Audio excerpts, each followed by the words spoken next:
Recording भूल गए थे। तो आज जो चैप्टर शुरू कर रहे हैं that is income from house property.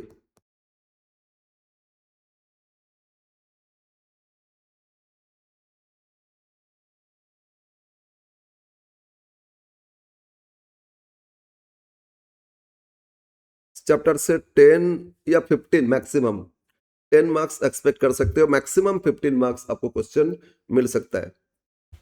तो सीखना है इस चैप्टर से क्या ना, एक हाउस प्रॉपर्टी का ओनर उस प्रॉपर्टी से इस साल कितना अर्न किए, कितना इनकम किए, और उसमें से टैक्सेबल इनकम कितना, यानी कि जितना इनकम अर्न किए वही टैक्सेबल, कुछ खर्चा भी तो लगता है, तो taxable income from house property कितना आएगा वही फाइंड करना सीखेंगे। ठीक है, तो इनकम फ्रॉम हाउस प्रॉपर्टी का मतलब हो रहा है, पहले तो ये पॉइंट लिखते,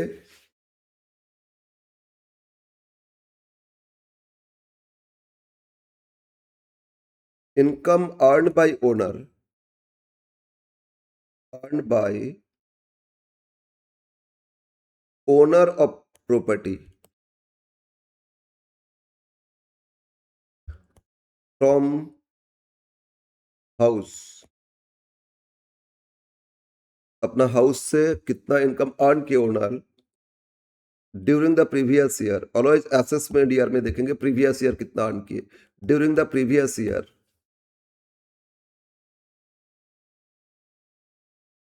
प्रीवियस ईयर 2024-25, क्योंकि हम लोग का असेसमेंट ईयर 25-26, तो इस साल कितना इनकम ओनर अर्न किए वो फाइंड करेंगे। जब ये फाइंड करेंगे तो पहले देखना होगा हाउस प्रॉपर्टी कितना टाइप का है। तो सेकेंड पॉइंट में आते हैं क्लासिफिकेशन ऑफ हाउस प्रॉपर्टी।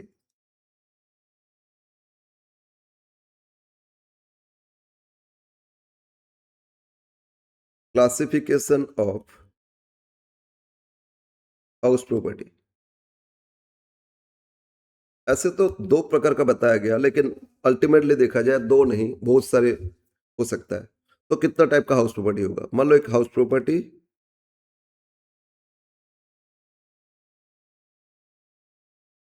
कितना टाइप का हो सकता है। एक एक तो हो गया आपका let out, late out house.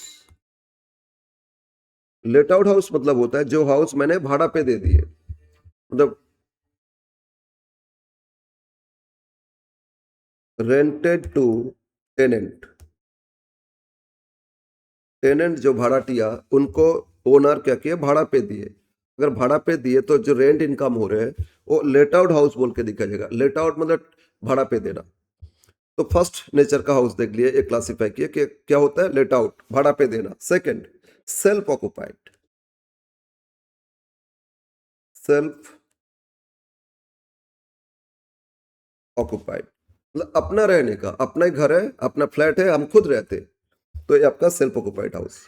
और ओन रेसिडेंस, ये अपना for own, OWN, own residence, रहने का, और ओन रेसिडेंस ये हो गया सेल्फ ऑक्युपाइड हाउस। तो अल्टीमेटली ये दो ही होता है, या भाड़ा पे दिए या खुद रहे ना। नहीं, थर्ड एक हाउस हो सकता है partly let out, partly let out and partly self occupied.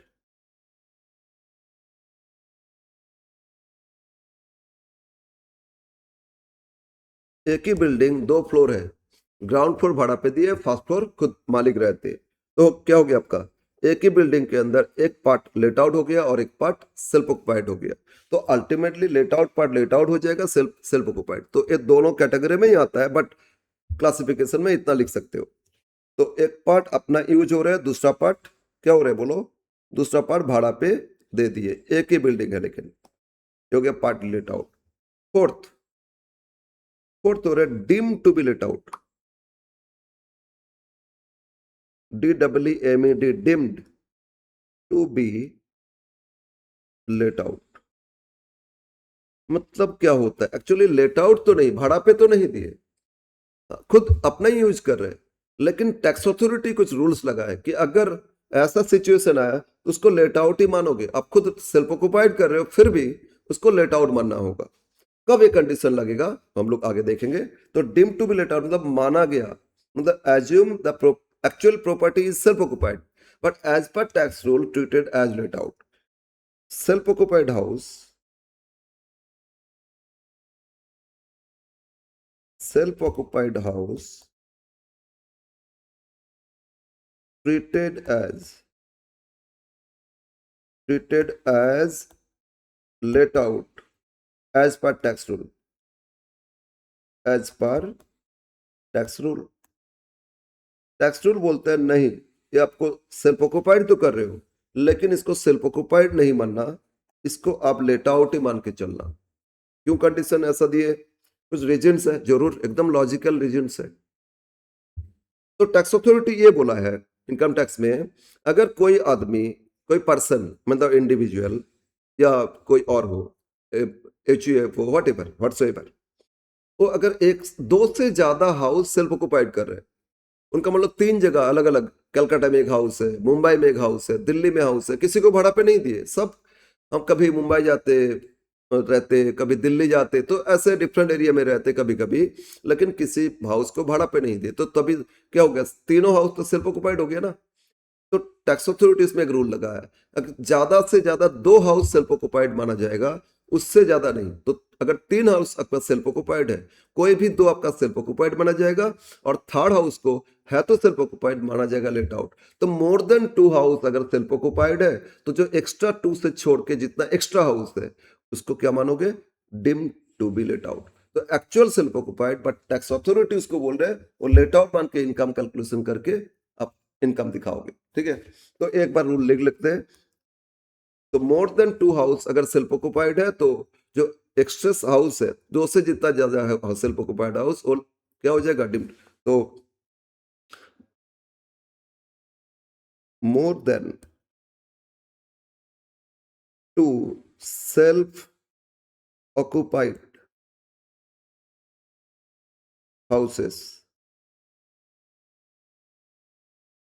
are considered as deemed to be let out। Okay, ultimately house property में 4 होता है, एक और आएगा लेकिन वो हाउस प्रॉपर्टी में कंसिडर नहीं करते। एक बार लिख लेते कौन सा हाउस नहीं कंसिडर करते। तो 5th हाउस हो गया ओन, इसको हम कलर चेंज करें, ओन बिजनेस हाउस।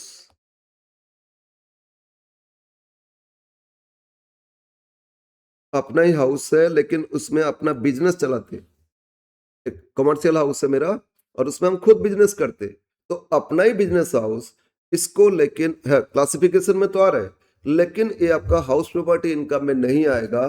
तो इसको कंसिडर करोगे, इनकम फ्रॉम बिजनेस में कंसिडर करोगे, हाउस प्रॉपर्टी पे कंसिडर नहीं करोगे। तो बस इस हाउस को हाउस प्रॉपर्टी इनकम कैलकुलेशन में कंसिडर नहीं किया जाएगा। तो इसमें मेंशन कर लेना not considered in house property income. ये ओन बिजनेस हाउस में मेंशन कर लेना not considered in HP house property income. ठीक है, तो अल्टीमेटली हाउस प्रॉपर्टी पता चल गया, कितना टाइप हो गया। तो फाइनली बोलोगे 4, तो हाउस प्रॉपर्टी इनकम में नहीं है ना। तो 4 में क्या क्या है, एक अपना हाउस भाड़ा पे दे दिए, रेंट पे दे दिए, that is called late out house. दूसरा खुद रहने के लिए यूज करते, अपना ही मकान है खुद रहते, self occupied house.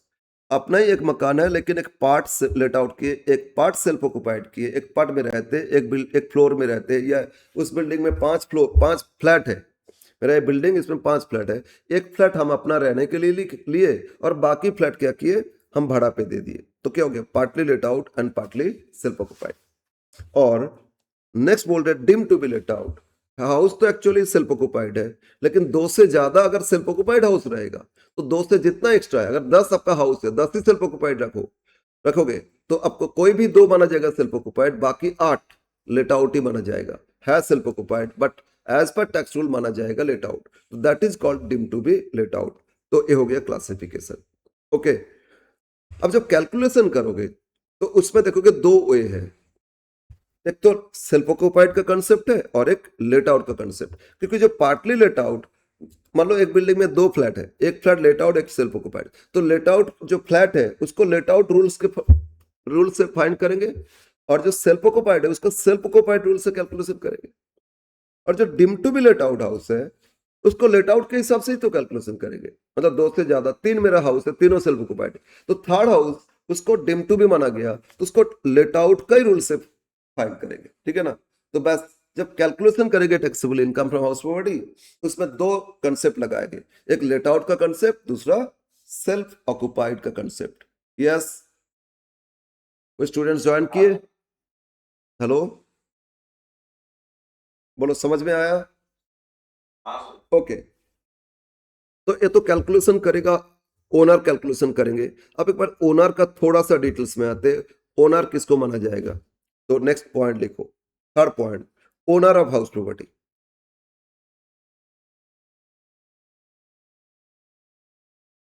Owner of house property, क्योंकि जो ओनर है उनको ही कैलकुलेशन करना है। तो who is the owner? Owner of house property, simple बात है, जो रियल ओनर है तो इसको बोलोगे, एक हो गया आपका लीगल ओनर।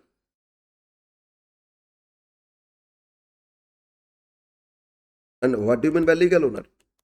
कभी भी आप हाउस खरीदोगे, फ्लैट खरीदोगे, अपने नाम पे रजिस्ट्रेशन कराओगे ना, स्टाम्प पेपर खरीदोगे, रजिस्ट्रेशन कराओगे, इसमें ह्यूज खर्चा लगता है।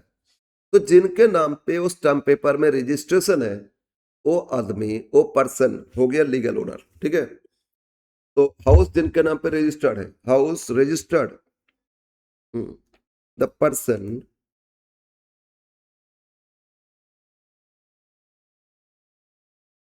whose name is given in stamp paper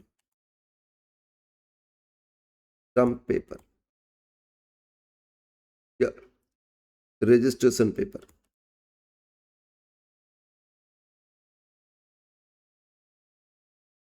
जिनका नाम पे रजिस्ट्रेशन है वो पर्सन हो, क्या हो गया आपका लीगल ओनर। तो सर ऑलवेज तो आप लोग लीगल ओनर का ही करेंगे नहीं, इसीलिए हम लोग सीख रहे हैं। दूसरा आता है डीम्ड ओनर। दूसरा पॉइंट आएगा क्या? पॉइंट बी लिखो, deemed owner.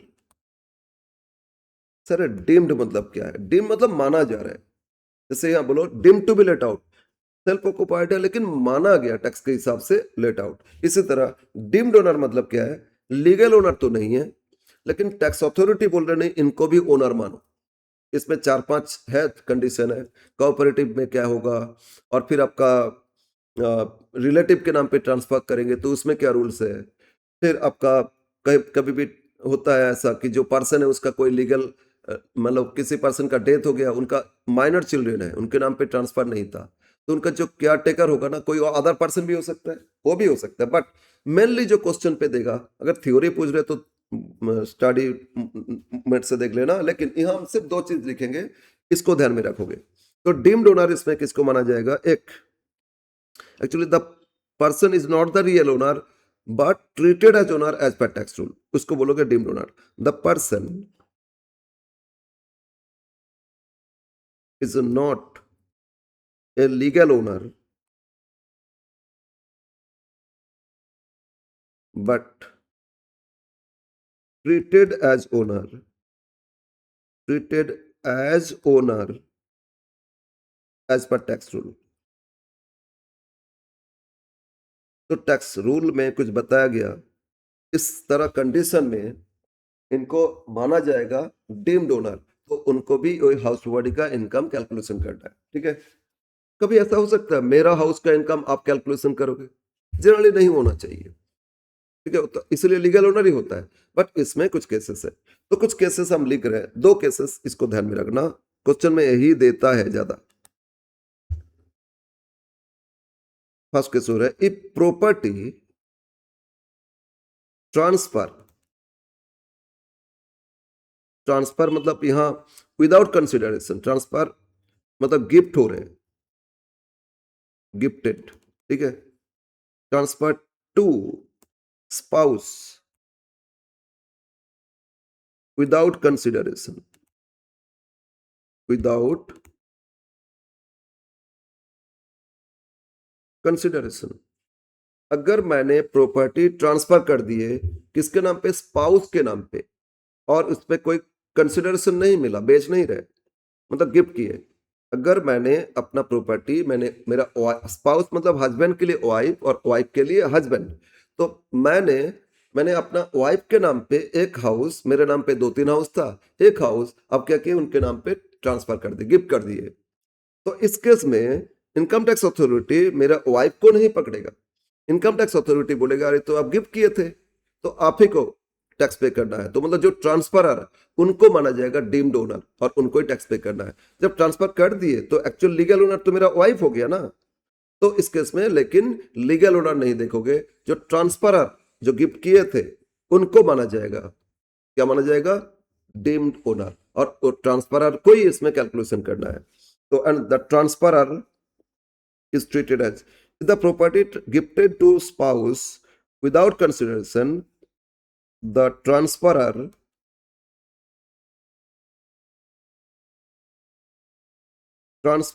is considered as deemed owner। समझ में आया? लेकिन एक और रूल्स है इसमें, ये जो मैरिज रिलेशन मैंने अपना वाइफ के नाम पे ट्रांसफर किए, तो लेकिन मेरे वाइफ के साथ मैरिज रिलेशन कंटिन्यू है, तभी ये माना जाएगा डीम्ड ओनर हमको। अगर ये ट्रांसफर किए due to separation, wife divorce को कोर्ट में चले गए थे डाइवोर्स के लिए, और कोर्ट इसमें बोल दिया ठीक है डाइवर्स हो जाएगा, ये प्रॉपर्टी उनके नाम पे कर दो, ये सेपरेशन के लिए दिया जा रहा है। तो इस केस में डीम्ड ओनर नहीं माना जाएगा हमको। इस केस में जो लीगल ओनर जिनके नाम पे ट्रांसफरी, उनको ही टैक्स पे करना होगा, उनको ही ओनर माना जाएगा, उन तो लीगल ओनर हो गया। लेकिन मैरिज रिलेशन कंटिन्यू है और सेपरेशन के लिए नहीं दिए, तो इस केस में ही डीम्ड ओनर माना जाएगा ट्रांसफरर को। ओके, तो यहां एक लाइन और लिख लेते हैं, the marriage relation must continues. जब तक कंटिन्यूज है डीम्ड ओनर मानोगे, जब से सेपरेट हो गया डीम्ड ओनर नहीं मानोगे। मैरिज रिलेशन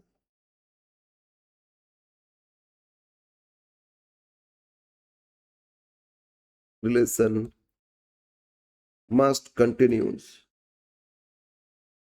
ओके, तो एक चीज और है, अगर मैंने वाइफ के नाम पे ट्रांसफर किए, या हो सकता है मेरा वाइफ उनका उनका फादर्स का बहुत सारे प्रॉपर्टी था उनके नाम पे हो गया, अब वो सोचे ठीक है मेरे हस्बैंड के नाम पे ट्रांसफर करते, तो वाइफ हस्बैंड के नाम पे ट्रांसफर किए, तो ये भी सेम विदाउट कंसिडरेशन, और इसमें भी वाइफ को माना जाएगा डीम्ड ओनर, मतलब ट्रांसफरर को माना जाएगा डीम्ड ओनर। तो स्पाउस मतलब हस्बैंड के लिए वाइफ, वाइफ के लिए हस्बैंड, जो ट्रांसफरर उनके नाम पे करोगे, यस मैरिज रिलेशन कंटिन्यू होना चाहिए।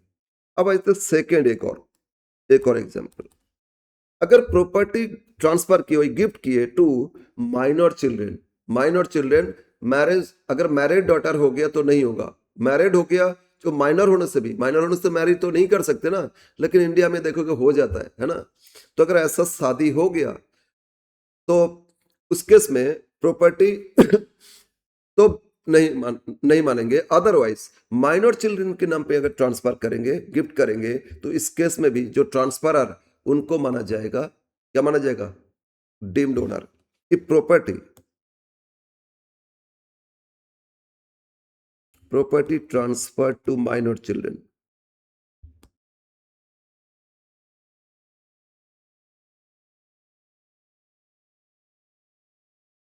minor children without consideration, without consideration। तो इस केस में भी अब आगे नहीं लिख रहे, the transfer are treated as deemed owner, ये नहीं लिख रहे, ठीक है, ये तो कंडीशन समझ लेना।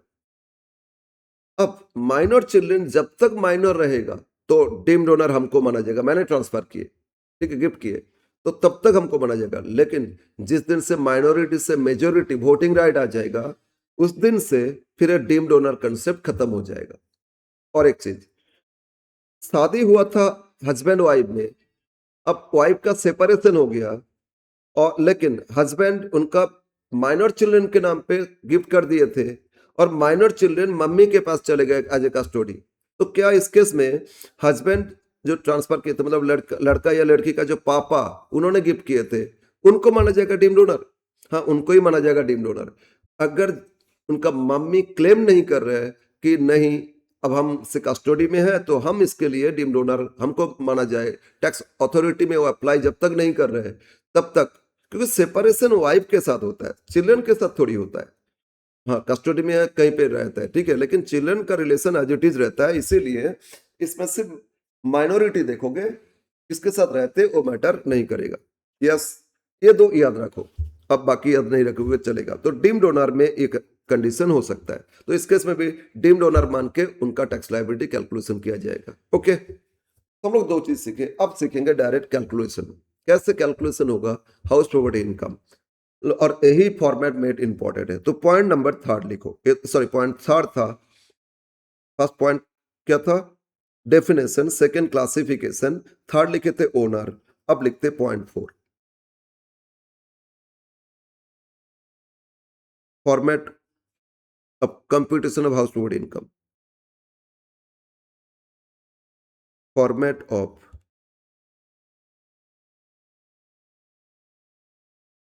Computation of income from house property.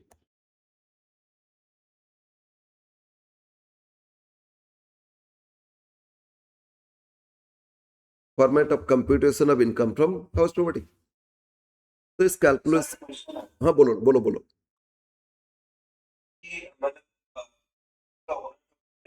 हम्म, और वो अपने एम्प्लॉइज को लेकर वो क्या अच्छा, यस, वेरी गुड क्वेश्चन। अगर मेरा बिजनेस है और बिजनेस में एम्प्लॉय है, एम्प्लॉय को एक घर दे दिए भाड़ा पे, अगर दिस ये जो भाड़ा पे दिए the only purpose of business activities, वो बिजनेस के लिए ही किए, तो बिजनेस का इंटरेस्ट देखने के लिए किए, तो बिजनेस इनकम माना जाएगा। अगर not for the purpose of my business activities, तो इस केस में माना जाएगा हाउस होल्ड इनकम में।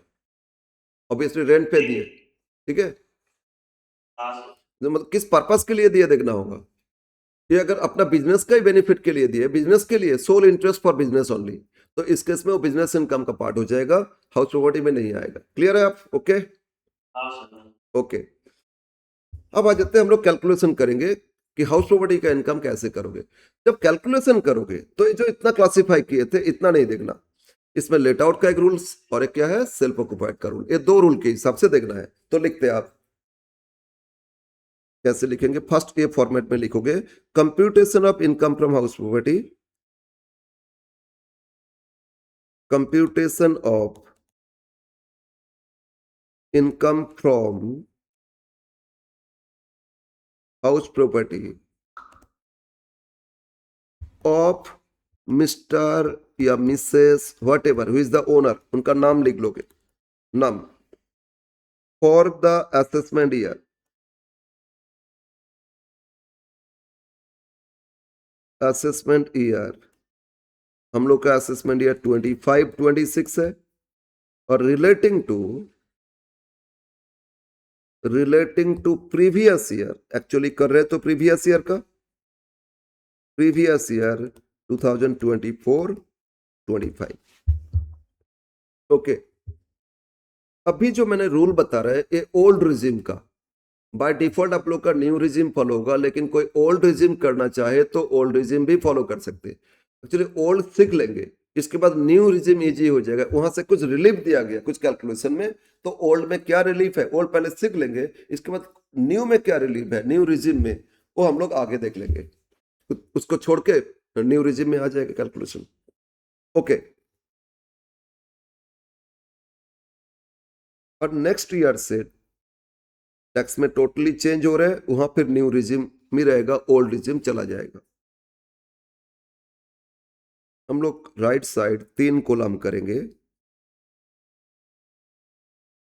फर्स्ट टू डिटेल्स के लिए और फाइनल कॉलम सब में amount, particulars, particulars, amount, amount, amount. Different book में डिफरेंट ओएस से फॉर्मेट दे सकता है, कोई ऐसे करते जितना हाउस है, 4 हाउस तो 4 कॉलम कर लिए, 3 हाउस तो 3 कॉलम, लेकिन हम ऐसे नहीं कर रहे हैं। पहले सीखेंगे लेट आउट, फर्स्ट कॉलम में डिटेल्स, फाइनल कॉलम में इनकम, फिर सेल्फ ऑक्यूपाइड, इस तरह जितना हाउस है उसका उसका नेचर के हिसाब से कैलकुलेशन करके जोड़ लेंगे, आएगा टोटल इनकम। ठीक है, यस। तो राइट साइड 3 कॉलम करोगे, फर्स्ट 2 डिटेल्स कॉलम और एक फाइनल कॉलम। अब हम लोग देखते हैं पहले लेट आउट हाउस का क्या रूल्स है। ठीक है, मेनली कोई भी हाउस प्रॉपर्टी का ओनर लेट आउट से ही तो कमाएंगे ना, तो वही मेन कैलकुलेशन। तो फर्स्ट पार्ट लिखो लेट आउट हाउस, और इसमें कुछ रूल्स है, उस कैलकुलेशन है, सीखना पड़ेगा। फर्स्ट केस, अगर लेट आउट हाउस है तो कैसे इनकम कैलकुलेशन करोगे? तो इसमें ग्रॉस इनकम इस प्रीवियस ईयर में कितना था वो देखना होगा, उसको बोलते हैं ग्रॉस एनुअल वैल्यू। लिखो ग्रॉस एनुअल वैल्यू, शॉर्ट में टर्म यूज करेंगे आगे GAV। ठीक है, और इसका कैलकुलेशन के लिए रूल्स सीखेंगे नोट 1। क्या रूल्स है GAV कैलकुलेशन का, वो हम लोग आगे सीखेंगे। अब ये जो GAV आया इससे लेस कर देंगे, मतलब ग्रॉस इनकम समझ लो ना, इस प्रीवियस ईयर में ग्रॉस इनकम कितना, इससे लेस कर देंगे municipal tax, municipal and other local tax paid by owner, paid by owner को पे करना चाहिए। तो इसके लिए भी कुछ रूल्स है, कैलकुलेशन किस पे करोगे, कैसे करोगे, कितना ओनर पे किए देखोगे, ये सारा डिटेल्स सीखेंगे। नोट 2, ये नोट 2 लिखना और ये लेस कर देना। तो ग्रॉस एनुअल वैल्यू से कितना म्युनिसिपल टैक्स पे किए ये लेस करोगे, एक बार सेकेंड कॉलम में लिख लोगे, ये हो गया आपका नेट एनुअल वैल्यू। सेक्शन 23(1) लिखोगे, नहीं भी लिखोगे चलेगा, शॉर्ट में लिखते NAV। तो ग्रॉस एनुअल वैल्यू फाइंड करके लिख लो, इससे म्युनिसिपल टैक्स कितना पे किए ओनर माइनस कर दो, तो आ जाएगा नेट एनुअल वैल्यू। अब ये जो नेट वैल्यू आया इससे भी कुछ रिडक्शन और लेस किया जाएगा, less deduction under section 24। Section 24 में 2 डिडक्शन मिलता है। सेक्शन 24 में 2 डिफरेंट डिडक्शन मिलेगा। एक standard deduction, standard deduction under section 24 first, ये ऑलवेज मिलेगा 30% ऑफ NAV। ये जो नेट एनुअल वैल्यू आया इस पे 30% स्टैंडर्ड डिडक्शन सबको दिया जाएगा। बहुत सारे खर्चा होता है ना, अरे हाउस बनाए उसका हर साल रिपेयर्स मेंटेनेंस होता है, कलरिंग करना होता है, बहुत कुछ, तो ये जो एक्सपेंसेस लग रहा है उसके लिए एक स्टैंडर्ड डिडक्शन फिक्स कर दिए 30%। क्योंकि हम लोग रिपेयर करते नहीं करते फिर भी दिखा देते टैक्स बचाने के लिए। और रिपेयर करने या लोकल मिस्त्री आया था तो उसके लिए क्या उन लोगों के पास डॉक्यूमेंट्स रहेगा, भाई इतना का दिए, कुछ भी लिख देते। गवर्नमेंट देखा है लोग चोरी करता है, चलो ये सब हटा दो, तो डायरेक्ट इसमें 30% डिडक्शन अलाउ कर दो, जो भी आएगा NAV उसका 30% डिडक्शन दे दो। और सेकेंड, अच्छा सर 24A 1 नहीं A, और 24B interest on borrowed capital, या second interest on loan under section 24B। ठीक है, interest on loan under section 24B। अगर इस हाउस के लिए लोन लिए थे तो जो लोन लिए थे उस पर इंटरेस्ट तो पे करते, तो उसके लिए हमको डिडक्शन अलाउ किया जाएगा 24B। तो इसमें इंटरेस्ट का बहुत डिटेल्स कैलकुलेशन होता है, तो ये सीखेंगे नोट 3 में। Note 1 GAV calculation, note 2 municipal tax का कुछ रूल्स है वो कैलकुलेशन सीखेंगे रूल्स के हिसाब से, और इंटरेस्ट ऑन लोन कैलकुलेशन कैसे किया जाएगा वो भी सीखेंगे। अब ये दोनों जोड़ो, जोड़ के माइनस कर दो, तो जो NAV आया था इससे डिडक्शन लेस करोगे, फाइनल ये हो जाएगा आपका इनकम फ्रॉम हाउस प्रॉपर्टी। इसमें कभी कुछ ऐड होता है लेकिन उसको एक बार इग्नोर करें, बाद में समझाएंगे। ठीक है, मेनली ये कैलकुलेशन आएगा। ये हो गया income from, taxable income from late out house, final column में लिख लोगे। ये हो गया टैक्सेबल इनकम। कुछ ऐड होता है वो हम लोग आगे क्वेश्चन के साथ करेंगे। टैक्सेबल इनकम जनरल रूल समझ लेना, income from late out house, ठीक है। तो ये था लेट आउट का रूल। अब हम लोग सेल्फ ऑक्युपाइड का सीखेंगे, ठीक है। तो लेट आउट के लिए ये फॉलो करना है और पॉइंट 2 लिख दो आप। अब कैलकुलेशन करेंगे self occupied house. Continue, second point. अब इसको कलर चेंज कर, सेल्फ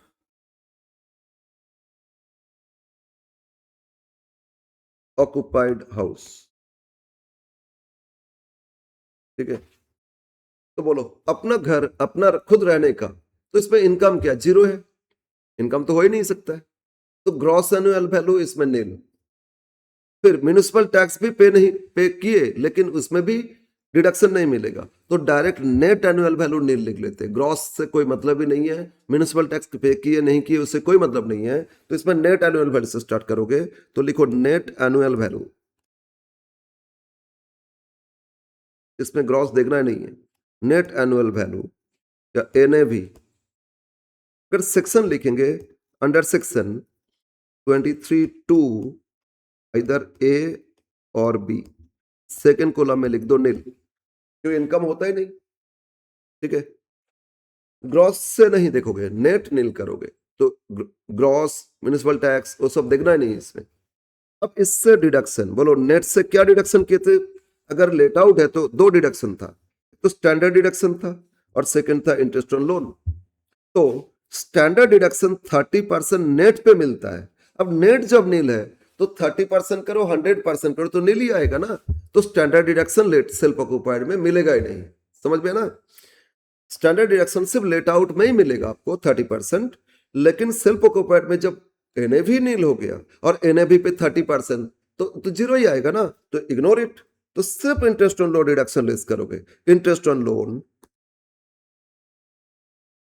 इंटरेस्ट ऑन लोन या बोरोड कैपिटल एक ही बात है। Interest on loan under section 24B था ना, बट लोन के लिए नोट 3 लिखे थे, यहां नोट 3 लिख लेते।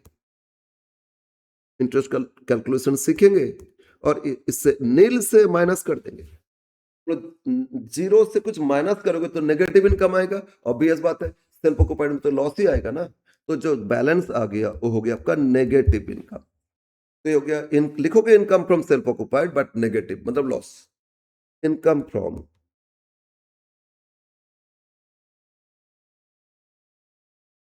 Self occupied house, okay. अब पहले लेट आउट हाउस का इनकम आया और सेल्फ ऑक्युपाइड लॉस आया, तो लॉस माइनस करके जो फाइनल इनकम वो हो जाएगा आपका इनकम फ्रॉम हाउस प्रॉपर्टी। अब फाइनली लिख लोगे taxable income, income from house property, right, yes. ये था calculation of income from house property. Self occupied एकदम आसान है, नेट एनुअल वैल्यू नील, उससे सिर्फ एक ही डिडक्शन लेस करोगे, इंटरेस्ट ऑन लोन। वो कैलकुलेशन सीखेंगे कितना, यहाँ लिमिट है। सेल्फ ऑक्युपाइड में लिमिट तक डिडक्शन मिलता है, लेट आउट में कोई लिमिट नहीं, जो भी इंटरेस्ट आया वो डिडक्शन आएगा, बट कैलकुलेशन वो नोट 3 में सीख लेंगे। अब दोनों को जोड़ लोगे, नेगेटिव माइनस कर दोगे, तो सेल्फ ऑक्युपाइड नील हो सकता है या नेगेटिव हो सकता है, पॉजिटिव तो हो ही नहीं सकता है। अगर इंटरेस्ट ही नहीं है, लोन ही सारा रीपे कर दिए, इंटरेस्ट नहीं है, तो फिर एनएपी नील, इंटरेस्ट नील, तो नील ही तो आएगा ना। तो जीरो हो सकता है या नेगेटिव हो सकता है, बट सेल्फ ऑक्युपाइड में कभी पॉजिटिव आएगा नहीं। और नेगेटिव आने से ना टैक्स बेनिफिट मिलेगा। लेट आउट से कमाए और यहाँ का लॉस माइनस कर दिए तो इनकम कम, टैक्सेबल इनकम कम हो गया, तो टोटल इनकम कम, तो टैक्स भी तो कम पे करेंगे ना। जितना डिडक्शन मिलेगा नेगेटिव आएगा, उतना ही आपको टैक्स बेनिफिट मिलेगा, टैक्स आपको कम पे करना होगा। यानी कि लॉस क्यों दिखा रहे, लॉस जितना दिखाओगे ज्यादा, उतना ही आपको टैक्स कम पे करना पड़ेगा, ठीक है ना, यस। तो ये था रूल्स। अब आ जाते हैं नोट, एक एक नोट पे आते, 3 नोट करना है, ठीक है ना। क्या क्या नोट है, फर्स्ट नोट, जीएवी कैलकुलेशन, ठीक है ना। तो अब आ जाते हैं note 1, how to calculate gross annual value. बताओ ये फॉर्मेट सबको समझ में आया? हाँ सर। ठीक है ना। ओके, तो अब लिखते note 1,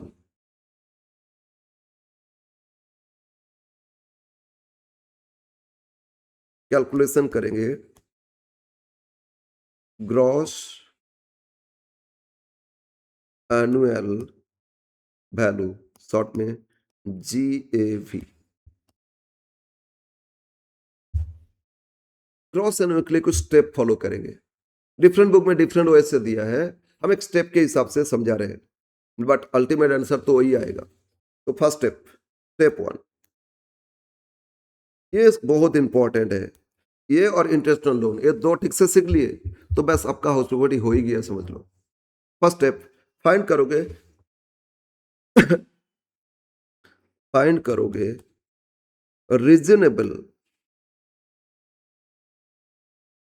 reasonable expected rent. GAV के लिए फर्स्ट हम लोग फाइंड करेंगे, क्या फाइंड करेंगे?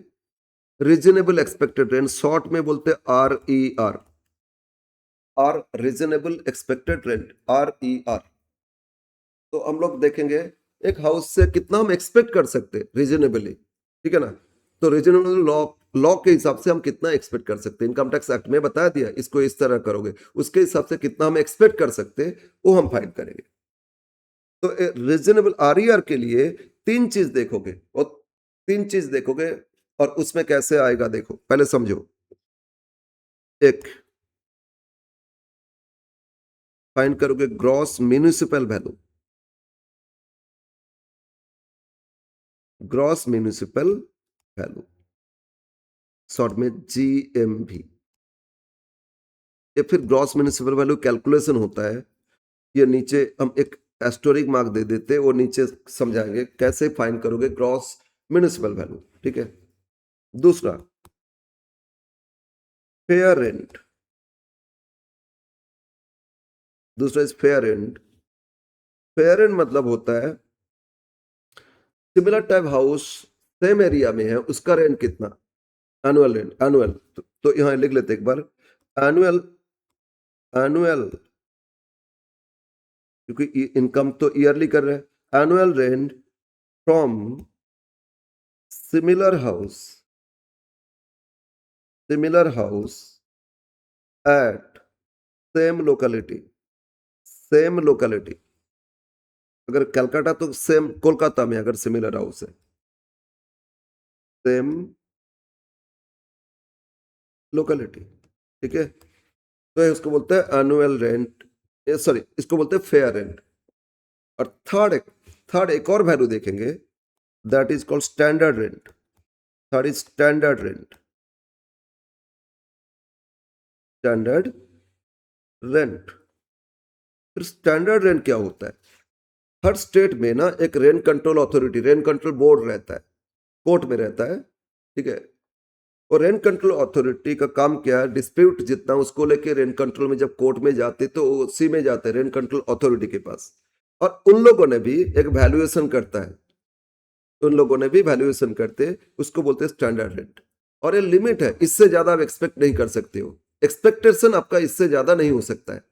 तो स्टैंडर्ड रेट कुछ नहीं, लिमिट है RER का, इससे ज्यादा आपका एक्सपेक्टेशन नहीं होना चाहिए। हाँ, एक्चुअल अगर कोई देना चाहे तो वो एक्चुअल में आएगा, अभी एक्सपेक्टेशन नहीं, सेकंड स्टेप में आएगा, ठीक है। तो स्टैंडर्ड रेंट मतलब होता है rent, annual rent as per rent control board, annual rent, annual rent as per rent control board. हर स्टेट में एक रेंट कंट्रोल अथॉरिटी है, और कोर्ट में वो सेपरेट सेक्शन है। अगर कोई भी डिस्प्यूट हो रहे हैं तो रेंट कंट्रोल अथॉरिटी के पास जाके आप लोग केस कर सकते हो, कोर्ट में जा सकते हो। मान लो मेरे साथ एग्रीमेंट हुआ, एक प्रैक्टिकल एग्जांपल देता हूँ। मान लो मैंने किसी जगह भाड़ा पे लिए, एग्रीमेंट, ऑब्वियसली भाड़ा पे लेंगे तो रिटन एग्रीमेंट पेपर बनेगा ना, स्टैम्प पेपर। तो एग्रीमेंट पेपर में 11 मंथ्स का रेंट एग्रीमेंट हो गया, और इस तरह एग्रीमेंट किए कि 11 मंथ्स उनसे 10,000 रुपया करके मंथली रेंट लेंगे। एग्रीमेंट हो गया, हम रहना शुरू किए। 5 मंथ्स आफ्टर लैंडलॉर्ड बोला नहीं, आप कोई मान लो उनको और कोई ऑफर किए, अरे इनको क्यों 10,000 में दिए, हम आपको 20,000 देंगे। उनको लालच आ गया, इनको हटा देते और 20,000 में उनको लगा देते। तो उनको बोला देखिए आपको रेंट थोड़ा कम बोल दिए थे और आप एक बार छोड़ दीजिए, हम नहीं आपको रख पाएंगे, कुछ थोड़ा प्रॉब्लम है मेरा। बोले नहीं बाबू, हम क्यों छोड़ेंगे, एग्रीमेंट है। एक अगर हम 11 मंथ्स हो जाएगा, इसके बाद बोलिए हम छोड़ देंगे, ये तो 11 मंथ्स रहने दीजिए। फिर लैंडलॉर्ड बोला नहीं, हम आपको आपसे रेंट नहीं लेंगे। हम बोले तब तो हम फंस जाएंगे, अगर रेंट नहीं पे करेंगे उनको तो वो बोलेगा अब डिफॉल्ट है, और मतलब रेंट में मेरा डिफॉल्ट केस लेके वो कोर्ट में चला जाएगा हटाने के लिए, बोले डिफॉल्टर थे इसीलिए हम इसको हटा रहे हैं। तो फंस जाएंगे हम, और प्रूफ भी नहीं दे पाएंगे हम पे कर पाए, वो तो नहीं ले रहा था। तो हम रेंट कंट्रोल बोर्ड में जाएंगे, वहां रेंट जमा कर देंगे, और रेंट जब जमा करेंगे उनको एग्रीमेंट पेपर दिखाएंगे, तो रेंट कंट्रोल अथॉरिटी लैंडलॉर्ड के बिहाफ में वो रेंट कलेक्शन कर देगा, रेंट कंट्रोल अथॉरिटी वो कलेक्ट कर लेगा, और मतलब मेरा रेंट पेमेंट हो गया। अब अगर वो लैंडलॉर्ड रेंट रेंट मतलब कोर्ट में जाए तो कोर्ट में वो हट जाएगा, क्योंकि ऑलरेडी मेरा रेंट पेमेंट है, डिफॉल्ट में हमको दिखा नहीं सकते। तो कोर्ट जो अथॉरिटी है ना, ये प्रोटेक्ट करता है, किसको प्रोटेक्ट करता है, टेनेंट को भी प्रोटेक्ट करते, कभी कभी लैंडलॉर्ड को भी प्रोटेक्ट करते। कभी कभी एग्रीमेंट खत्म हो गया लेकिन छोड़ नहीं रहा टेनेंट, तो फिर लैंडलॉर्ड जा सकते हैं ना। तो इसीलिए एक प्रोटेक्ट के लिए सबको एक अथॉरिटी बनाया गया। तो स्टैंडर्ड रेंट ये अथॉरिटी जो फिक्स किए थे उसको बोलोगे स्टैंडर्ड रेंट, ठीक है, एनुअल रेंट। अब इसमें से क्या आएगा, आरईआर। तो आरईआर हो जाएगा, एक बार सिंपल हो, फर्स्ट सेकेंड में से लेंगे हाईएस्ट, मतलब gross municipal value fair and में से हाईएस्ट लेंगे, और वो हाईएस्ट के साथ स्टैंडर्ड रेंट, उस हाईएस्ट के साथ स्टैंडर्ड रेंट जो भी हाईएस्ट आया, और स्टैंडर्ड रेंट फिर इसमें से लेंगे लोएस्ट। सिंपल ये याद रखना, highest and lowest rule. First दो जीएमबी फेयर रेंट इसमें से हाईएस्ट लेंगे, और जो हाईएस्ट आया उससे स्टैंडर्ड रेंट कंपेयर करेंगे, उसमें से लेंगे लोएस्ट, ठीक है। That should be RER. तो यहां लिखते हैं RER equal to RER highest of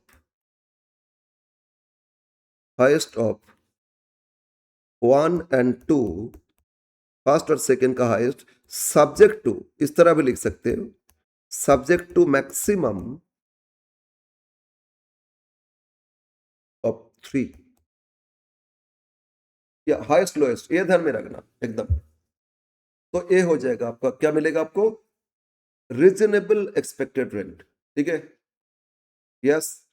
अब आ जाते हैं क्वेश्चन में, मान लो स्टैंडर्ड रेंट नहीं दिए तो इग्नोर इट, सिर्फ जीएमबी फेयर रेंट इसमें से हाईएस्ट ले लेंगे। सर फेयर रेंट भी नहीं दिए तो भी उसको भी इग्नोर कर दो ना, फेयर रेंट भी नहीं है, स्टैंडर्ड रेंट नहीं है, तो जो जीएमबी है वही हो जाएगा आरईआर। और अगर जीएमबी है, फेयर रेंट नहीं है लेकिन स्टैंडर्ड है, तो जीएमबी हो गया और स्टैंडर्ड, इसमें से जो लोएस्ट है उसको ले लोगे। समझ में है ना, इस तरह कैलकुलेशन करोगे तो आपको मिल जाएगा रीजनेबल एक्सपेक्टेड रेंट। रीजनेबल एक ओनर अपना बिल्डिंग से भाड़ा देके कितना एक्सपेक्ट कर सकते हैं रेंट एनुअली, उसी को बोलोगे आरईआर। यस बोलो, क्लियर है। नाउ अब आ जाते हैं जो जीएमबी बोले थे, ग्रॉस म्युनिसिपल वैल्यू, यहां कुछ कैलकुलेशन होता है। क्या कैलकुलेशन होता है, देखो जीएमबी, ये एस्टोरिक मार्क देखे, जीएमबी। तो first case, in four metropolitan cities, metropolitan city में है तो अभी बहुत इंडिया में, लेकिन 4 माना जाएगा, कोलकाता, दिल्ली, चेन्नई और मुंबई, ये 4 को कंसीडर करोगे।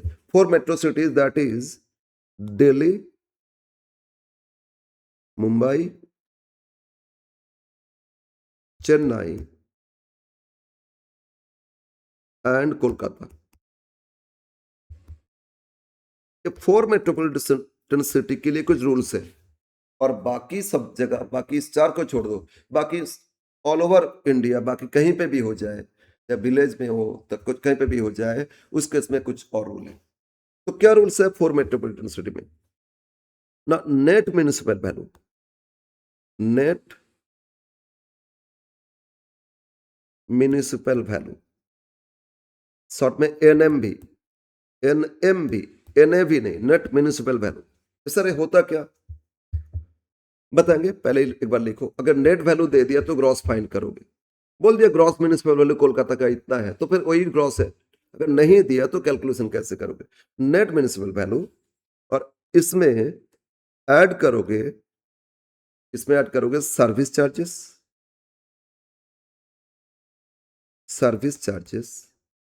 कुछ चार्जेस होता है, सर्विस चार्जेस चार्ज करते म्युनिसिपैलिटी, वो अलग से करोगे।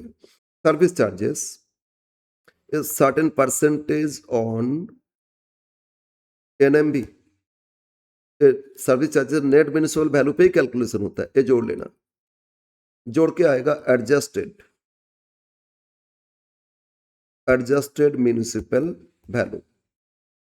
अब ये जो एडजस्टेड वैल्यू आया, फिर इसमें जोड़ लेना 1/9 of adjusted municipal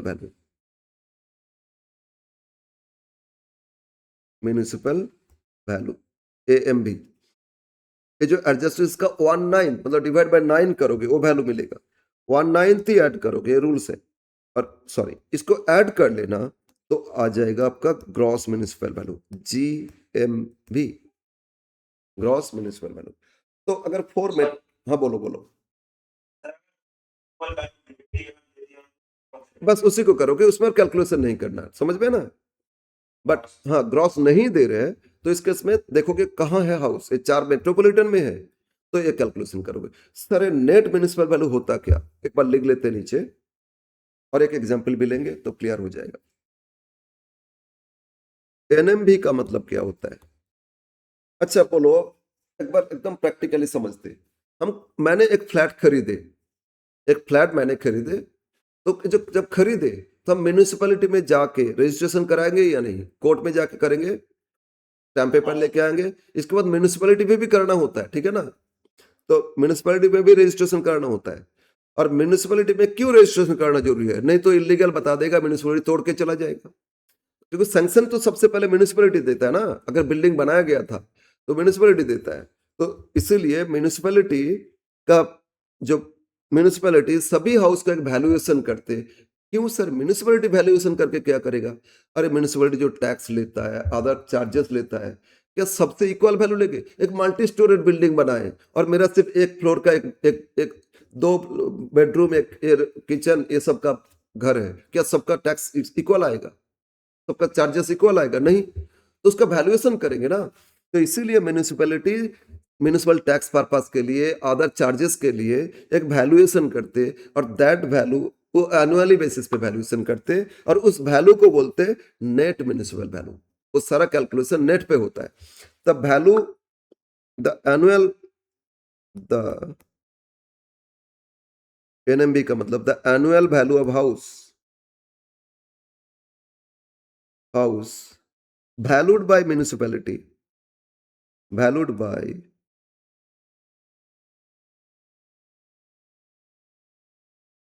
municipality for tax purpose।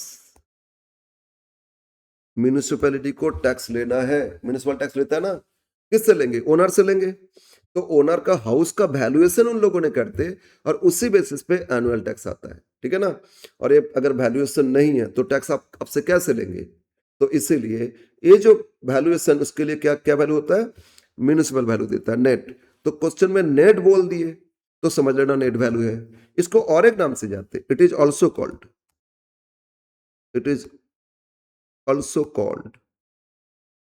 Municipal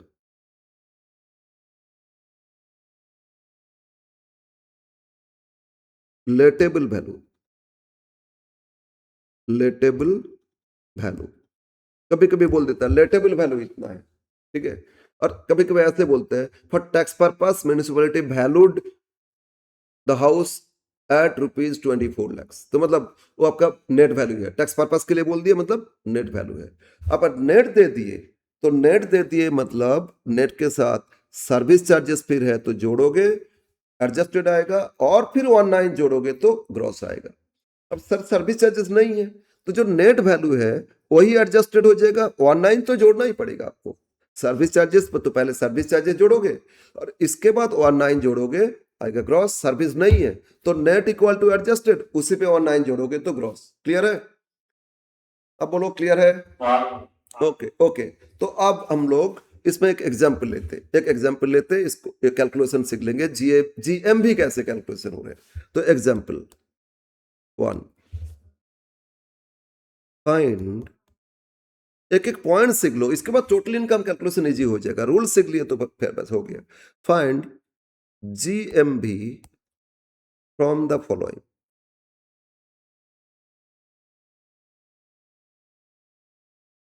of mister x,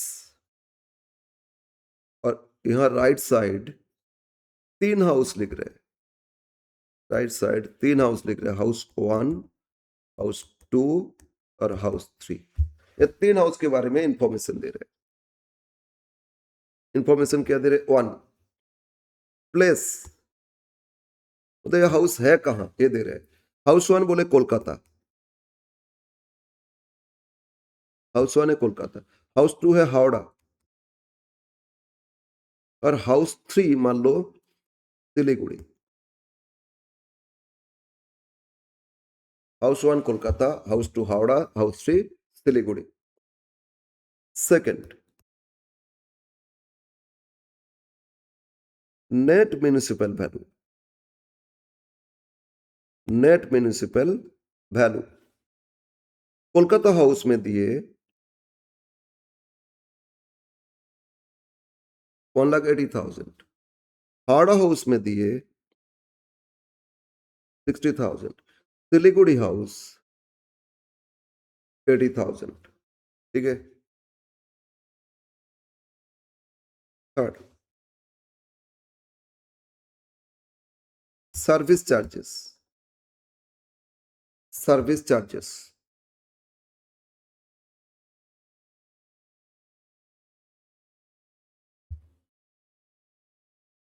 house 1 में अच्छा 6% लिख दो, हाउस 2 में नहीं दिए, हाउस 3 में भी नहीं दिए।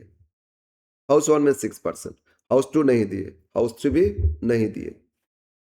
तो बस ये है क्वेश्चन, आपको फाइंड करना है, क्या फाइंड करना है? Gross municipal value. Okay, solution बोलो, क्वेश्चन लिखे? आप लोग साथ में लिखते जा रहे हो या नहीं? ओके, एक बार लिख लो इसको। 3 हाउस दिए, हाउस 1, हाउस 2, हाउस 3। पहले प्लेस दे दिए, first house Kolkata, second house Howrah, third house Siliguri में है। और फिर बोले net municipal value, net municipal value दे दिए, क्लियर।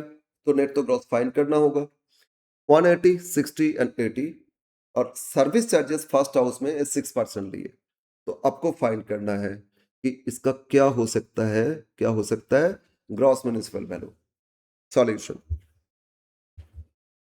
पहले प्लेस के हिसाब से देखेंगे, पहले प्लेस के हिसाब से देखेंगे। मैंने अच्छा एक चीज लिखे नहीं, एक्चुअली ये जो 4 मेट्रोपॉलिटन को तो रूल्स है ना, अदर प्लेसेस में क्या होगा, gross equal to net. Other places में क्या रहेगा, ग्रॉस इक्वल टू नेट। ये हम नीचे लिख देंगे, फिलहाल लिखना भूल गए थे, तो मैंने 1 लिखे थे 4 मेट्रोपॉलिटन, ठीक है ना। तो बताओ इसमें से कौन सा हाउस में ग्रॉस से नेट से ग्रॉस फाइंड करना पड़ेगा? कोलकाता। अच्छा, क्या हावड़ा कोलकाता के अंदर है या नहीं? कोलकाता म्यूनिसिपैलिटी के अंदर पड़ता है या नहीं? नहीं, हावड़ा का म्यूनिसिपैलिटी अलग है, ठीक है। तो हावड़ा है, उसको नहीं लेना है, हावड़ा म्यूनिसिपैलिटी। सर इतना कुछ याद रखना पड़ेगा? सिंपल, कोलकाता प्रॉपर दे रहे हैं, कोलकाता में भी कुछ एरिया ना कोलकाता म्यूनिसिपैलिटी के अंडर में नहीं आता है। तो कलकत्ता म्यूनिसिपैलिटी के अंडर में जितना आएगा उसको कलकत्ता बोलो मानोगे, ठीक है। हावड़ा नहीं मानोगे, सिलीगुड़ी नहीं, ऑब्वियसली नहीं है। तो ओनली हाउस 1 का ग्रॉस कैलकुलेशन करना होगा, बाकी तो का जो नेट है वही तो ग्रॉस हो जाएगा। तो पहले आंसर लिख लेते, for house 2 and house 3 GMB equal to net municipal value. For answer, for H2 and H3 GMB equal to NMB, क्योंकि अदर प्लेसेस है इसीलिए। तो H2 में हो जाएगा कितना? H2 में GMB 60,000 और H3 में GMB कितना? 80,000। ये हो जाएगा। बट जहां H1 है कोलकाता हाउस, फॉर H1 और H1 कोलकाता हाउस। एनएमबी कितना दिए? 1,80,000। एनएमबी कितना दिए? 1,80,000। फ्रैक्शन आ सकता है, हम एक्चुअली कैलकुलेशन ठीक से ध्यान नहीं दिए। ऐड, पहले सर्विस चार्जेस दिया था, ऐड करेंगे। सर्विस चार्जेस कितना परसेंट था? 6%। तो 1,80 पे 6% कर लो, ठीक है। क्या करोगे? 1,80,000 इंटू 6%, ये होता है 10,800। कितना गया? 10,800। तो ऐड कर दो adjusted value, adjusted municipal value.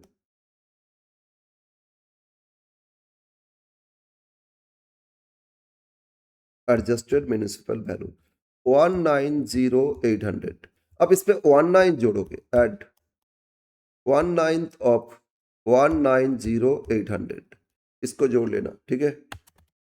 तो डिवाइड बाय 9 करने से होता है 21 अब ये जोड़ने से आ जाएगा GMV, ग्रॉस म्युनिसिपल वैल्यू। तो ग्रॉस म्युनिसिपल वैल्यू कितना हो रहा है? एक मिनट, ये आया था आपका 1,90,800 प्लस 21,200, इट कम्स टू 2,12,000, ठीक है ना। तो GMV कैलकुलेशन कैसे करोगे अब समझ में आ गया होगा, बोलो समझ में आया? अच्छा सर, इसमें अगर सर्विस चार्जेस नहीं देता तो जो एनएमबी था, एनएमबी 180 वही एडजस्टेड होता तो उसी पे 19 कर लेते। तो 180 का 19 करने से 20,000 होता। तो 180 प्लस 20,000 मतलब 2 लाख, 2 लाख हो जाता आपका GMV हो जाता। लेकिन इस, सर हाँ बोलो। सर्विस चार्ज की जगह अगर सीवेज टैक्स और वाटर टैक्स हाँ वेरी गुड, वही तो है सर्विस चार्जेस, ठीक है। हम इसमें सर्विस बोल के लिखे बहुत सारे। एक्चुअली आपका घर में जो वाटर सप्लाई होता है ना, वो तो म्यूनिसिपैलिटी देता है, उसके लिए अलग से चार्ज लेता है। और हाउस के लिए भी अलग से चार्ज लेता है म्यूनिसिपल टैक्स। लेकिन ये सब सर्विस चार्जेस बोल के लिखे, ठीक है, समझ में आया? यस। तो नेट म्यूनिसिपल वैल्यू अगर दे रहे हैं या लेटेबल वैल्यू दे दिए तो समझ लो नेट है। उसके साथ क्या करोगे? सर्विस चार्जेस जोड़ लोगे। अगर दिया है तो, नहीं दिया तो इग्नोर करोगे। सर क्यों? अगर सर्विस चार्जेस लेता है, कुछ म्यूनिसिपैलिटी के ना कभी कभी इसको फ्री कर देता है, कभी कभी फ्री कर देता है वाटर चार्जेस, कभी फ्री कर देता है। वो लोग कब करते हैं पता है? वोट जब आ जाता है ना, 5-5 साल बाद वोट आता है, और यहाँ का वोट नहीं है, म्यूनिसिपैलिटी का वोट जब आता है, तो उस टाइम वो लोग फ्री कर देता है अपना वोट एक करने के लिए। खैर, यह पॉलिटिक्स के हिसाब से बहुत कुछ चलता है, बट जब फ्री कर देता है तो आएगा नहीं, फ्री नहीं है तो आएगा। इसीलिए क्वेश्चन में दिया तभी करोगे और नहीं दिया तो नहीं करोगे। एक्चुअल कौन सा ईयर में क्या था उतना कुछ आपको याद नहीं रखना है, क्वेश्चन में रहेगा करना होगा, नहीं रहेगा तो नहीं करना है। ओके, तो अब हम लोग फास्ट पार्ट सीख लिए। क्या कैलकुलेशन सीखे ना? जीएमबी का, सॉरी जीएमबी नहीं, fair reasonable expected RER calculation सीखे, ठीक है। नाउ अब हम आते हैं स्टेप 2 में। स्टेप 2 में फाइंड करेंगे ARR। स्टेप 2 में फाइंड करेंगे एक्चुअल रेंट रिसिव्ड, या हो सकता है रिसीवेबल। बहुत सारे बुक में रिसीवेबल भी नहीं देखता है, रिसिव्ड ही देख लेता है, जितना रिसीव बोल दिए वही लेते हैं, ठीक है। बट बेटर होगा ऐसे करोगे, बट अल्टीमेट आंसर तो ही आएगा। एक्चुअल रेंट रिसीव्ड या रिसीवेबल, शॉर्ट में ARR। रेंट रिसीव भी तो RR, रिसीवेबल भी RR। ARR, पहले RER फाइंड किए थे, अब इसमें ARR। एक्चुअल कितना रेंट मिला वो देखेंगे, ठीक है। अब इसको कैसे करना है, इसमें पहले देखेंगे एनुअल रेंट कितना। एनुअली क्या रेंट होता है, या कंपोजिट रेंट उसको बोलते हैं। लिखो इसमें एनुअल रेंट, या और इसका दूसरा नाम है कंपोजिट।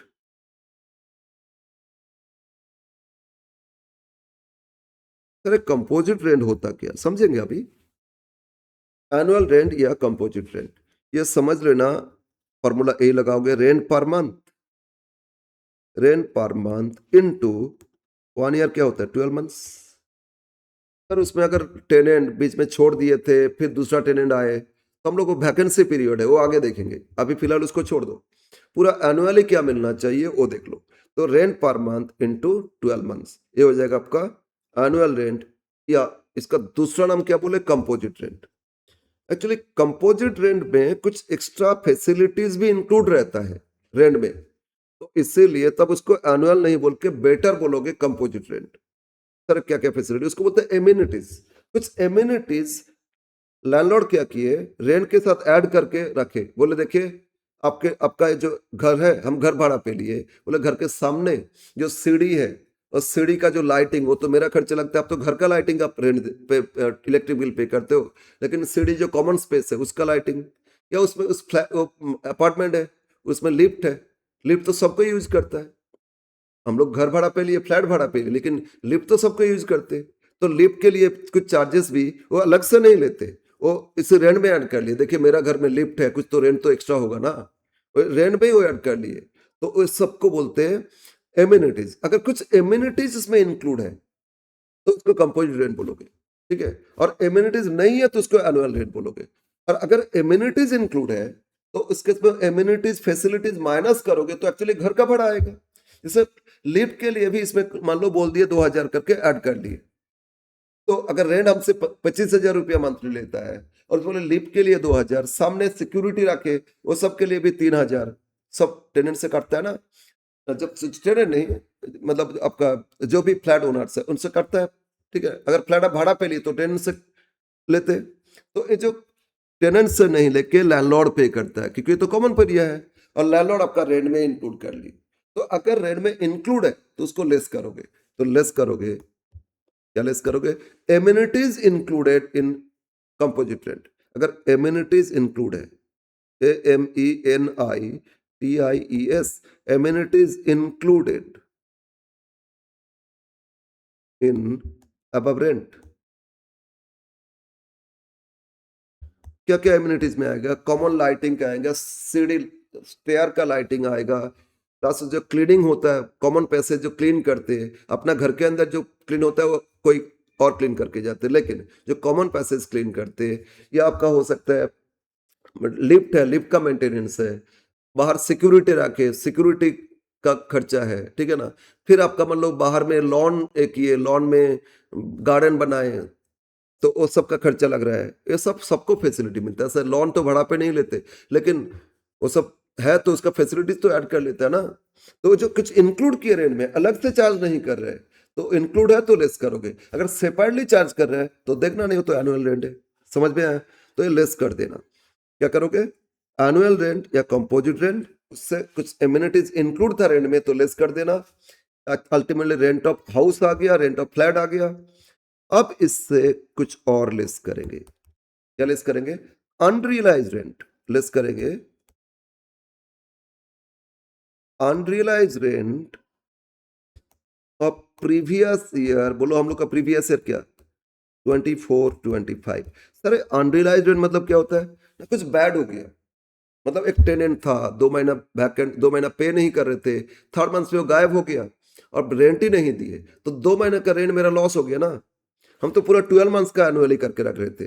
तो इसमें जो बैड हो गया उसको बोलोगे अनरियलाइज रेंट। बैड डेट्स नहीं, डेटर्स होता तो बैड बोलते थे, या अनरियलाइज रेंट बोलते। तो लॉस है ना प्रीवियस ईयर का, ये लॉस माइनस कर दो, बाकी मेरा रिसिप्ट होना चाहिए, बाकी मेरा रिसिप्ट होना चाहिए ना।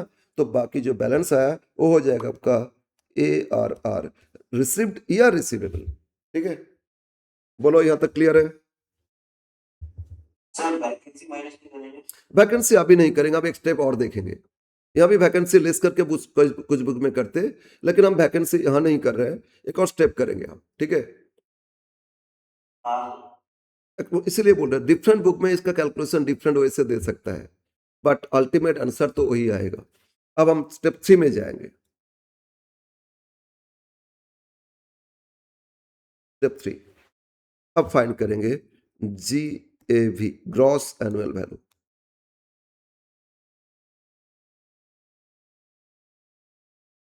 यही चीज हम लोग कर रहे हैं, यही चीज का नोट कर रहे हैं।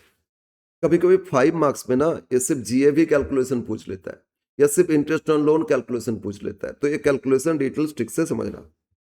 ग्रॉस एनुअल वैल्यू, तो अब लेंगे ये दोनों में से हाईएस्ट लेंगे। स्टेप 1 में क्या फाइंड किए थे, RER, सेकंड स्टेप क्या फाइंड किए, ARR, इसमें से क्या हाईएस्ट है वो लेंगे।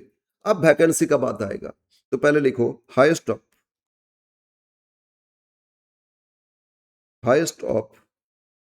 RER एंड ARR, मतलब फर्स्ट स्टेप और सेकंड स्टेप, इसमें से हाईएस्ट वैल्यू को ले लेंगे। ठीक है, नाउ अब यहां से कुछ लेस कर सकते हैं, वैकेंसी लॉस, यहां से वैकेंसी लॉस लेस करेंगे, बट ऑलवेज लेस नहीं होता है, कब लेस करेंगे वो समझेंगे हम लोग। लेस करेंगे loss due to vacancy, loss due to vacancy, ये जनरली इस तरह करते, rent per month into vacancy month.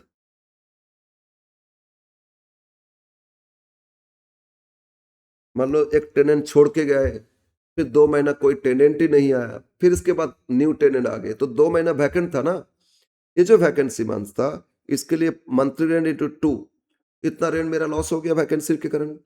तो loss due to vacancy, monthly rent into vacancy period into करोगे आ जाएगा। ठीक है, बट ये कब करोगे, ये ऑलवेज नहीं करना, कब करोगे इसमें कुछ कंडीशन है, तो हम नीचे लिखेंगे। फिलहाल मैक्सिमम केस में हो जाता है, बट नहीं करना है कब वो हम लोग समझेंगे। तो ये हो जाएगा आपका GAV। ठीक है, वो एक्सेप्शनल केसेस है, कब नहीं करेंगे loss due to vacancy, exceptional है। हम नीचे कुछ पॉइंट और लिखेंगे। बस ये था कैलकुलेशन। स्टेप 1 स्टेप 2 ये दोनों में आ जाता है, हाईएस्ट उसमें से लिया जाएगा, लेकिन वैकेंसी है तो हो सकता है वो हाईएस्ट वैल्यू में से वैकेंसी लॉस लेस करोगे तो आ जाएगा GAV। ठीक है, और अगर वैकेंसी नहीं है तो स्टेप 1 स्टेप 2 में से हाईएस्ट ले लेना, मतलब first step RER, second step ARR, उसमें से हाईएस्ट ले लेना। ठीक है, यस। अब कुछ पॉइंट हम लिख रहे हैं, अब इन्हें GAV में कुछ एक्सेप्शन है, लिखो GAV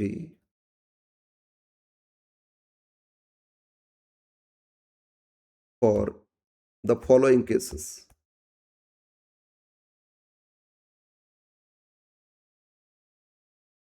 कुछ केसेस में GAV ये तीनों स्टेप देखना नहीं है, तो तीनों स्टेप नहीं देखोगे। जब तीनों स्टेप नहीं देखोगे तो वही चीज लिख रहे हैं। एक,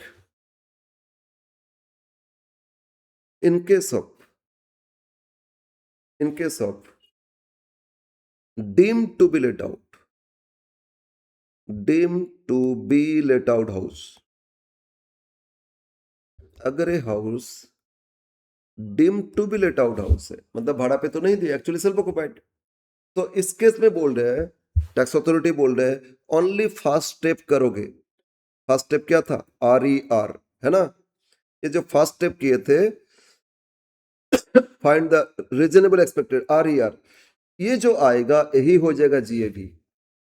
अगर deem to be let out house है तो वो भी तो लेट आउट माना जा रहा है तो सेल्फ ऑक्युपाइड, वहां तो वैकेंसी रह ही सकता है। मेरा 3 हाउस है, कभी दिल्ली में रहते, कभी उत्तरपाड़ा में रहते, कभी कोलकाता में रहते, 3 हाउस में से तो वैकेंट तो था ना, सभी हाउस कुछ ना कुछ मंथ वैकेंट था, तो ये सेल्फ ऑक्युपाइड हाउस है। लेकिन इसको इसमें से एक हाउस डिम टू बी माना गया, वो भी वैकेंट था, लेकिन वैकेंसी देखना नहीं होगा, और इसके उसमें एक्चुअल रेंट भी तो नहीं है, भाड़ा पे ही तो नहीं दिए, तो ARR कैसे आएगा, आएगा नहीं। तो ऑन दैट केस आप सिर्फ फर्स्ट स्टेप करोगे, RER करोगे, और वही उसी को माना जाएगा, क्या माना जाएगा, ग्रॉस एनुअल वैल्यू। तो in case of deem to be let out house आपको तीनों स्टेप नहीं देखना है, तो GAV इक्वल टू RER, मतलब स्टेप 1। बोलो समझ में आया, हेलो, हाँ, ओके। तो deem to be let out house case में RER को ही माना जाएगा GAV। और क्या कुछ एक्सेप्शन है क्या, नहीं, और कुछ नहीं है। अब देखेंगे ये जो लॉस ड्यू टू वैकेंसी, ये क्या माइनस ऑलवेज करेंगे या नहीं करेंगे, ये पॉइंट लिखते, ये अलग से एक पॉइंट लिखते। अच्छा, बी लिख लो, बी लिख लो, अगर house was not vacant in previous year, तो इस केस में स्टेप 1 स्टेप 2 में से हाईएस्ट ले लेना, और वैकेंसी लॉस लेस करना नहीं है।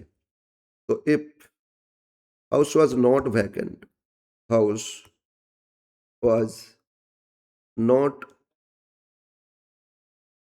vacant in previous year. तो GAV equal to highest of RER and ARR. ये लिखने का जरूरत भी नहीं था क्योंकि इसमें वैकेंसी यानी तो लॉस्ट ड्यू टू वैकेंसी तो आएगा ही नहीं ना, वो स्टेप 3 में जो हाईएस्ट लिखे थे वही आ जाएगा। अब हम एक अलग से पॉइंट लिख रहे हैं, क्या lost due to vacancy third step में ऑलवेज माइनस करोगे या नहीं करोगे, वो देखते हैं। ये अलग से पॉइंट लिखो, loss due to vacancy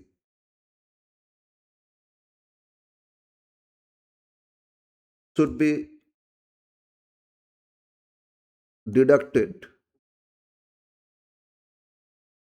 Loss due to vacancy should be deducted if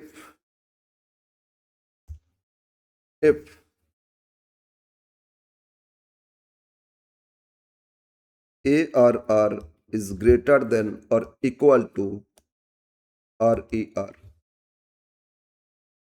और एक्चुअली लिख सकते हैं और ऑल्टरनेटिव लिख सकते हैं, if ARR या एक्चुअल रेंट रिसीव, ठीक है, if ARR is less than RER due to ARR is less than RER, ARR क्या हो गया, less than RER due to vacancy,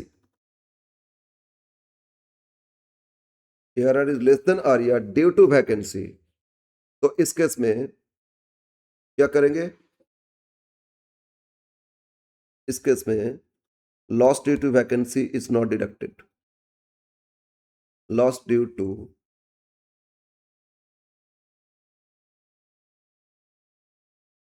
vacancy is not deducted.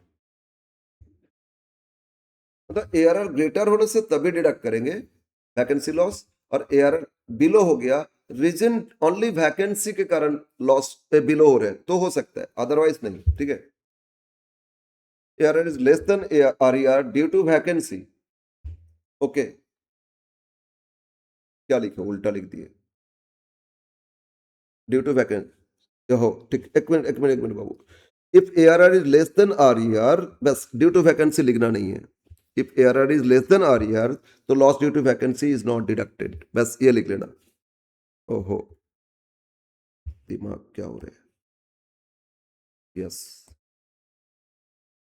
Only due to vacancy less हो सकता है, इसीलिए less करते हैं, okay. A loss due to vacancy deduct करोगे अगर ARR ग्रेटर है, और वैकेंसी लॉस माइनस करके बिलो हो सकता है, ठीक है, बट अगर ARR लेस हो गया RER से तो loss due to vacancy deduct नहीं करना है।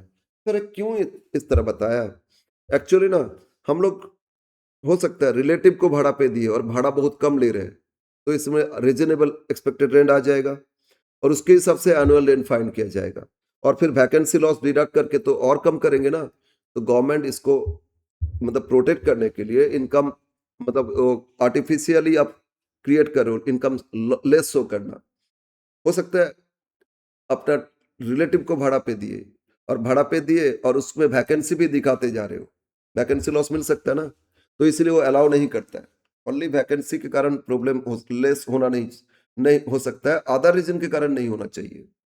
ये थोड़ा कंफ्यूज लग रहा है, हम लोग जब आगे क्वेश्चन करेंगे ना क्लियर हो जाएगा। हेलो, हाँ सर, ओके, तो इस फास्ट नोट, तो फास्ट नोट में हम लोग क्या सीखे, कैलकुलेशन कैसे करोगे ग्रॉस एनुअल वैल्यू, 3 स्टेप है, 3 स्टेप में फर्स्ट स्टेप क्या था आपका, बोलो तो फर्स्ट स्टेप क्या फाइंड किए थे,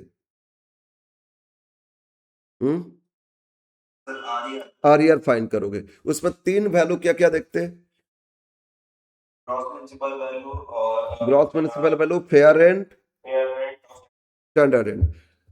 फेयर रेंट मतलब क्या बोले, जो रेंट, फ्लैट था, हाँ हाँ हाँ, इसी एरिया में मान लो ये बड़ा बाजार में मेरा एक घर है रहते और फ्लैट है, हम एक फ्लैट भाड़ा पे लिए, उस अपार्टमेंट में और भी तो सिमिलर फ्लैट है ना, तो उसका जो रेंट है और मेरा रेंट सेम होना चाहिए।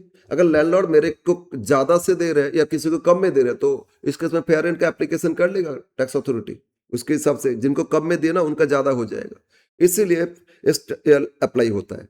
तो फेयर रेंट। और थर्ड था म्यूनिसिपल स्टैंडर्ड रेंट। वो स्टैंडर्ड रेंट क्या होता है? रेंट कंट्रोल अथॉरिटी बोर्ड, वो जो रेंट फिक्स करता है एनुअल, वो हो गया आपका स्टैंडर्ड रेंट। उससे ज्यादा कभी आरईआर हो ही नहीं सकता है, तो इसलिए फर्स्ट टू में से हाईएस्ट देखोगे, फिर स्टैंडर्ड रेंट देखोगे, जो लोएस्ट ले लेना।